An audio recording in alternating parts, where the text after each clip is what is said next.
জামিন প্রক্রিয়ায় দীর্ঘসূত্রতা ও ভোগান্তি কমাতে দেশের আরও 12 জেলায় চালু হলো ই-বেইল বন্ড ব্যবস্থা।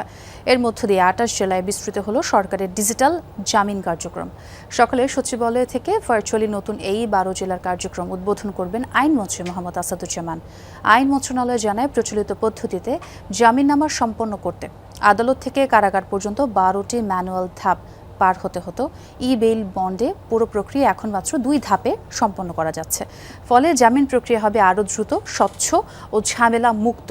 পাশাপাশি বিচারপ্রার্থী, আইনজীবী ও কারা কর্তৃপক্ষের সময় ও অর্থ সাশ্রয় হবে বলে আশা করা হচ্ছে। মামলার জট কমাতে দ্রুত নিষ্পত্তির পাশাপাশি মিডিয়েশনেও গুরুত্ব দেওয়ার কথা জানিয়েছেন আইন মন্ত্রণালয়। ভালো নিষ্পত্তির হার অর্জনকারী জেলাগুলোকে উৎসাহিত করতে পুরস্কারের পরিকল্পনাও রয়েছে। জমা হয়েছে ই-বেইল বন্ডের মাধ্যমে খুব স্মুথলি। আমরা ই-বেইল বন্ডের পাশাপাশি মিডিয়েশন এবং অন্যান্য জায়গায় ন্যায় বিচার নিশ্চিত করতে যে প্যারামিটারগুলো আছে সেদিকে লক্ষ্য রাখব বলে আমরা বিশ্বাস রাখি এবং আপনারা সেই কাজে অগ্রণী ভূমিকা পালন করবেন।